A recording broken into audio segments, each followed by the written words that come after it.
নমস্কার বন্ধুরা, আজকে আমি তোমাদের সঙ্গে একটা আলোচনা করব। এই যে এগুলো আমার লেবু গাছ কিংবা মৌসুমি লেবু, কমলা লেবু। তবে কমলা লেবুটা এখনও ফুলটা ফোটেনি, একটু কিছুদিন পরে ফুটবে, বেশ ছোট ছোট আছে। আর এটা আমার মৌসুমি লেবু, এটা আমার কাগজি লেবু গাছ, এটা পাতি লেবু কাগজি লেবু যেটা ভাতে খাওয়ার সেটা। তবে এই গাছগুলোতে এখন বেশ ফুলটা অনেকটা ফুটে গেছে। তো যে অবস্থাতে ফুলগুলো ফুটে যাবে সেই সময়কার পরিচর্যাগুলো তোমরা কি করবা সেই বিষয়ে আজকে ভিডিওটা করছি।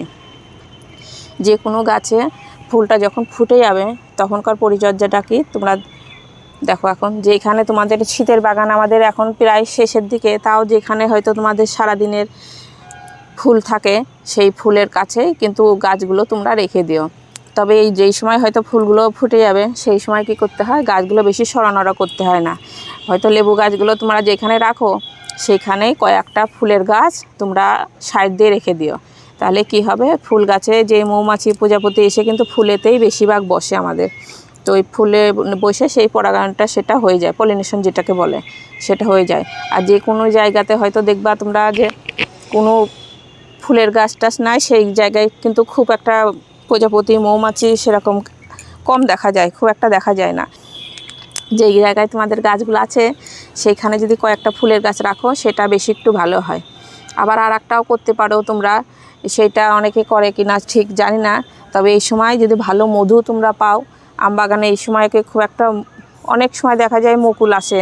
তো এই মুকুলের সময়তে কিন্তু অনেকে যারা মধু বিক্রি করে তারা কিন্তু সেই মধু পাওয়া যায়, ভালো মধু, খাঁটি মধু পাওয়া যায়। সেই মধু দিয়ে তোমরা যদি একটু সকালের দিকে স্প্রে করে দিতে পারো, তাহলে 1 লিটার জলে হয়তো মধু তোমরা 1 ml মতন মধু নিয়ে নেবা। সেটা ভালো করে একটু ঝিকিয়ে নিয়ে যদি গোটা গাছে লেবু গাছে স্প্রে করে দিতে পারো, সেটা কি হয়, পলিনেশনটা ভালোভাবে হয়।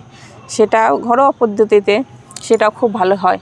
এই লেবুগুলো যা ঝরে গুটি সেট হয়ে যাবে, লেবু সাইজটা বেশ বড় হবে, ফুলটা সে তো প্রকৃত নিয়মে আমাদের ফুলগুলো যে যত পরিমাণে ফুল আসে তত কিন্তু ফলটা হয় না, সেট হয় না, কিছুটা ঝরবে।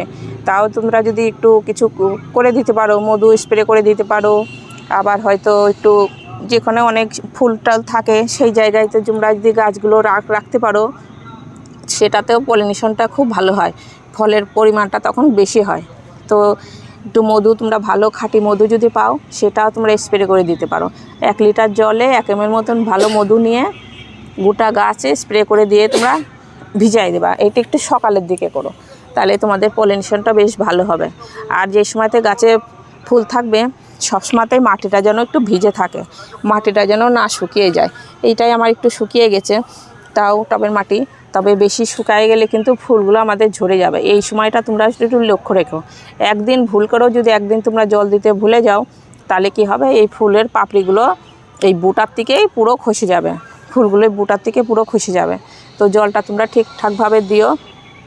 আর এই সময় কিন্তু তোমরা অন্য কোনো ফাঙ্গিসাইড বলো, কীটনাশক বলো, যে কোনো ওষুধ, পোকার ওষুধ এই সময় তোমরা দিতে যেও না।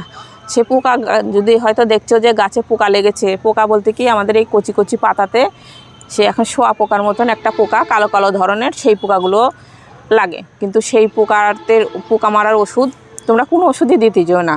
হয়তো দেখতে পাচ্ছ যে তোমার গাছে দুটো একটা পোকা লেগেছে, তো সেইগুলো তোমরা কি করতে পারো, একটা কাঠি মাটি দিয়ে সেই পোকাটা মেরে দিতে পারো। তাই বলে কিন্তু এখন কিন্তু তোমরা দিতে যেও না, ওই যে কোনো বিষ টিষ দিতে যেও না। তাহলে কি হবে, ওই বিষের কারণে ফুলগুলো তো আমাদের এখন ফুটে গেছে, পলিনেশনটাও ঠিকঠাকভাবে হবে না। আর ওই ফুলের মাঝে ওষুধটা ঢুকে বোটা থেকে ফুলটাই আমাদের বেশিরভাগ ঝরে যাবে, খসে যাবে। তো যার পরিচর্যা করতে হয় যে সময়তে আমাদের ওই এই যে এই ধরনের যখন ছোট ছোট ফুলগুলো আছে এই সময়তে তোমরা দিতে পারো। যখন দেখবা যে এই ধরনের ফুলগুলো একবারে ফুটে গেছে, এই ধরনের ফুলগুলো ফুটে গেছে, সেই অবস্থায় কিন্তু কোনো ওষুধই দিতে হয় না গাছে। এই যে এই ধরনের ফুলগুলো তোমরা দেখলেই বুঝতে পারছো প্রত্যেকটা ফুল ফুটে গেছে। এই ফুলগুলো কি হবে, পাপড়িগুলো পুরো ঝরে যাবে আর বোটার সঙ্গে ওই লেবুটা সেট হয়ে যাবে। এটা আমার মৌসুমি লেবু, এটা সাইজটা অনেক বড় বড় লেবু হয়। তবে আমি যদি আমার গাছে বেশি পরিমাণে ফল আসে, তাও কিন্তু আমি বেশি পরিমাণে ফল নেব না। এই গাছ থেকে আমি খুব যা 4টে থেকে 5টা নিতে পারি, নিলে পরে তাহলে আমার গাছগুলো ভালো হবে, গাছটা সুন্দর হবে। বেশি ফল থাকলেও কিন্তু আমি ফলগুলো ভেঙে দেব। আর এই ছোট ছোট গাছে যখন তোমরা দেখছো যে এই গুটিগুলো পুরো সেট হয়ে যাবে, বেশ করে মটর দানার মতো, যেমন ছোলা মটর হয় গুটি গুটি, সেই ধরনের একটা হয়ে যাবে, ফলগুলো বেশ সেট হয়ে যাবে, তারপর থেকে তোমরা এই মিক্স খাবারটা, যেটা হাড় গুঁড়ো শিংকুচি সে দিয়ে আমরা একটা তৈরি করে খাবার রাখি, সেই খাবারটা তোমরা তখন ওই দিয়ে দিও। আমার এটা আবার 8 ইঞ্চি টবে আছে, তোমরা ওই 2 মুঠো মতন সেই সারটা তোমরা গাছের গোড়ায় দিয়ে দিও। কিন্তু সারটা দেওয়ার সময় অনেক মানুষ কী করে, যখন যে কোনো সার দেয় তখনই মাটিটা খুঁড়ে মাটিটা খুঁচিয়ে নিয়ে তারপরে সারটা দেয়। কিন্তু এই সময়তে আমাদের গাছে এখন প্রচুর পরিমাণে লেবুর ফুল আছে। তো তোমরা যদি এখন এই সময় যদি লেবুর গাছের শিকড়গুলো একটু খুঁড়ে যদি খাবারটা দিতে চাও, তাহলে কী হবে, দুটো একটা শিকড় ছিঁড়ে যাবে, তার জন্য কি হয়, ফুলগুলো অনেকটা ঝরে যেতে পারে। তো যে এই সময় তোমাদের গাছে ফুল থাক আর ফল থাক, সেই অবস্থায় কিন্তু তোমরা টবের মাটি একদম খুঁড়বা না। ওই অবস্থাতে আমার যে কোনো টবের আমার অনেকটা করে জায়গা রাখি, আমি ফাঁকা রাখি, এর উপরে তোমরা চাপান সার হিসাবে তখন দিয়ে দিতে পারো, 2 মুঠো মতন দিতে পারো।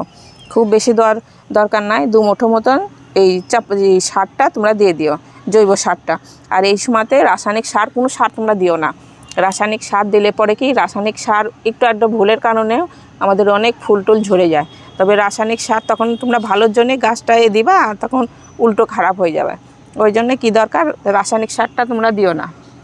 তোমাদের কাছে যদি রেডি না করা থাকে, তোমরা রেডি করো সারটা, অন্তত 15 দিন মতন একটু পচিয়ে নাও, তাহলে সেই সারটা ভালো রেডি হয়। আর তবুও দেখছো যে তোমাদের এখনও কিছু পাচ্ছ না, হাড়কুচি শিংকুচি পাচ্ছ না, তাহলে সারের দোকানে একটা মিক্স খাবার বলেও একটা সার পাওয়া যায়, দামটাও খুব একটা বেশি নেয় না, 1 কিলোর প্যাকেট হয়তো 60 থেকে 70 টাকা মতন নেয়। সেটা নিয়ে এসেও তোমরা 2 চামচা মতন দিয়ে দিতে পারো। আর সেটাও যদি না আনতে পারো, তাহলে সর্ষের খোলটা তোমরা ভিজিয়ে এনে পাতলা করে সেই সর্ষের খোলটাও তোমরা দিয়ে দিতে পারো গাছের গোড়ায়। সর্ষের খোলটা পেলেও কিন্তু যে আমাদের গুটিগুলো সেট হয়েছে, সেই গুটিগুলো কিন্তু অনেকটা পরিমাণে বড় হবে। আর গাছের গোড়ায় যখন প্রচুর পরিমাণে যখন লেবুটা হচ্ছে, গাছে আছে, সেই সব অবস্থায় যদি তোমরা খাবারটা না দাও, তাহলে কি হবে, ফুলে এই লেবুগুলো কিন্তু খুব একটা বড় হবে না। গাছে লেবু প্রচুর পরিমাণে ধরবে, কিন্তু খুবই সাইজটা ছোট ছোট হয়ে যাবে। আর লেবু গাছে যখন থেকেই বেশ ছোট ছোট গুটি ধরা শুরু করেছে, তখন যদি টবের মাটিতে তোমরা ভরপুর খাবার দিয়ে রাখতে পারো, খাবারের কমতিটা যেন না হয়। খাবারের কমতিটা হলে কি হবে, যে লেবুগুলো তখন বেশিরভাগ বাড়বে না। আর এই খাবারের সঙ্গে অবশ্যই একটু করে তোমরা হিউমিক অ্যাসিড আর একটু ম্যাগনেসিয়াম, 1 চামচ মতন ম্যাগনেসিয়াম আর 1 চামচা মতন 1 চিমটি পরিমাণে একটুখানি ম্যাগনেসিয়াম সালফেটটা যদি তোমরা দিয়ে দিতে পারো, সেটাতে গাছ কী করবে, লেবুগুলো হবে, তারপরে লেবু গাছের পাতা সেটা খুব গাঢ় সবুজ ভাব থাকবে, দেখতে বেশ ভালো লাগবে। গাছগুলো পাতাগুলো বেশ গাঢ় সবুজ ভাব থাকবে, ম্যাগনেসিয়ামে খুব ভালো কাজ করে। আর তার সঙ্গে একটু দিয়ে দিতে পারো তোমরা হিউমিক অ্যাসিড। ওই হিউমিক অ্যাসিডটা আবার ঘন ঘন দিতে যাও না, মাসে একবার করে দিলেই হয়। এর আগেও তো তোমাদের আমি কৌটোটা দেখিয়েছি, কৌটোও পাবা, আবার প্যাকেট হিসাবেও পাওয়া যায়। ওইটা এনে থুয়ে মাসে একবার করে যদি তোমরা দিয়ে দিতে পারো, তাহলে টবের মাটিতে যে পরিমাণে তোমরা খাবার দেবা, সেই খাবারটি কী করবে, গাছটা বেশ নিতে পারবে। আর ছোট ছোট গাছেই খাবারটা যদি একটু বেশি হয়, তাহলে সেই লেবুগুলোও কিন্তু প্রচুর পরিমাণে বড় হবে। শুধু যে বড় জায়গায় থাকলেই আমাদের লেবু টেবু বড় হবে, ছোট জায়গাতে হবে না, সেটা কোনো ব্যাপার না। খাবারের পরিমাণটা যদি তোমাদের ঠিকঠাকভাবে থাকে, তাহলে ছোট গাছেও কিন্তু আমরা খুব বড় বড় ফল পাবো। আর যখন এই সব গাছে এই ডালগুলো কত সরু সরু, তোমরা দেখলেই বুঝতে পারছো, এই সরু সরু গাছে যখন সে কাগজি লেবুটা ঠিক আছে, কাগজি লেবুটার সাইজে খুব একটা বড় হয় না, ছোট ছোটোই হয়, এটাকে কোনো একটা সাপোর্ট দিতে হয় না।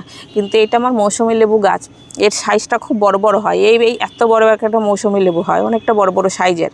তো এই সব গাছে যখন ফলগুলো বেশ মার্বেলের মতন গুটি গুটি ধরতে লাগবে, তখন তোমরা কী করো, সে টবের মাটিতে, আমার এটা ছোট টব আছে, যদি তোমাদের বড় টব থাকে, তাহলে বাঁশ গেড়ে লাঠির যেগুলো বাঁশের বাতা হয়, সেই বাতাগুলো গেড়ে দিয়ে এই একদিকে কাণ্ডটা ওই বাতার সঙ্গে বেঁধে দিও। আর ছোট টবেই যদি তোমরা রাখতে চাও, তাহলে এক্সট্রা একটা টব নিয়ে টবের মধ্যে একটু মাটি কিংবা বালি ভরে লাঠিটা ওর মধ্যে পুঁতে দিয়ে ঠেকনা দিয়ে রাখতে পারো, তাহলে কি হবে, আমাদের ডালগুলো ভাঙবে না। নাহলে অনেক সময় কি করে, ফলের কারণে এই সরু সরু ডালগুলো কি করে একবারে ঝুঁকে যায়, তখন কি হবে, সেই ডালগুলোই ভেঙে যেতে পারে। তবে সেই দিকেও তোমরা একটু খেয়াল রেখো।